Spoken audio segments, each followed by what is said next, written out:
Obstructions and fixations.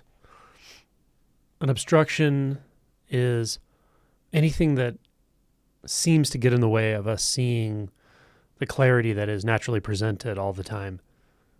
When we talk about enlightenment, we're just talking about the simple truth of this. So what is it that obscures that, or seemingly obscures that? This very basic question is valuable as it leads you to an investigation of what it is that's getting in the way, what it is that is getting in the way of clear seeing, what it is that is getting in the way of the obvious and natural recognition of eternity, which means not subject to time, not subject to the confines of time, not subject to the illusion of time, and freedom from the sense of separation, of duality. What is it that obstructs that? What is it that constructs the sense of duality? There are many ways to approach this, but the underlying mechanism of obscuration is something that it's valuable to take up a study into. What does it feel like to believe in obstruction? Are you participating in that obstruction? What happens when you ask the question, what is obstructing clear seeing right now? What comes up? A feeling, an emotion, confusion? All of these are entry points. So it's always valuable to ask these fundamental questions.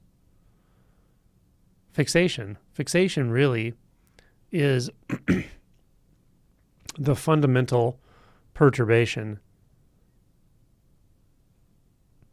that again obscures that which is so incredibly crystal clear, so always available that it's laughable at some point that it could be missed, overlooked, obscured.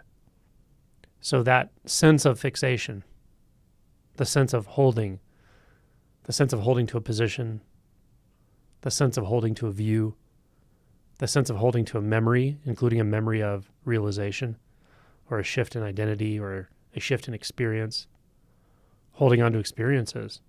This is a big one. As we get more and more comfortable with altered experience spaces, psychedelic experiences, and so forth, there's going to be more of this, that there are going to be a subset of people who get fixated in the chasing of an experience because there's a belief that the most extreme experiences are only available through certain means. And there's also a belief that the most extreme experiences are somehow the relief valve. But it turns out you don't actually need relief. Non-fixation is not about finding relief. It's about finding fixation. Once we see fixation, once we understand it, once we know how it appears, once we know what it feels like to identify in a fixated way and what it feels like to not identify, then the clarity will be immediately available, that this will clarify itself. The unbinding process is not a process that requires a lot of doing. It requires a lot of inquiry. It requires a lot of seeing.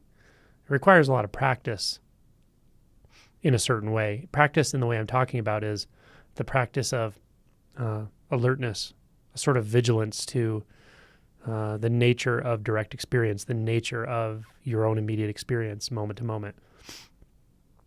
So to live in non-fixation is to live completely seamless with ever available luminous appearances. These always immediately intimate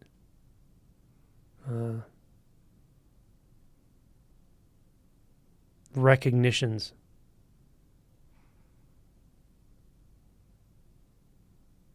To live non-fixated is to not be someone apart from anything.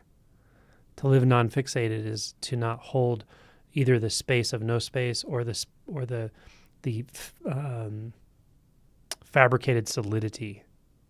To fixate in neither position or neither orientation. This non-fixation in my opinion, is what we're really looking for. It's what we think we're going to get out of all the other things we think we want. The freedom, the peace, and the clarity of non-fixation feels so natural, so enjoyable in a sense, very satisfying, also very ordinary, immediately just this. But the non-fixation itself is clarity. It's what allows us to be free from extremes. It's what allows us to recognize the illumination of the middle way in all things, in all moments, in all times and places. This is freedom. Non-fixation is freedom. And removing obstructions and obscurations through inquiry is what leads to that non-fixation. And once we're led beyond these obscurations and constructions and so forth, then the act of non-fixation is one of just surrender, really. Surrender to what is, regardless of how it feels. Enjoyable, not enjoyable, neutral, full, empty. Our tendencies to fixate are not contingent upon these interpretations anymore. And when they're not contingent upon something, then there's nothing to hold them in place, so the fixations can soften and ultimately dissolve. And that's how this works.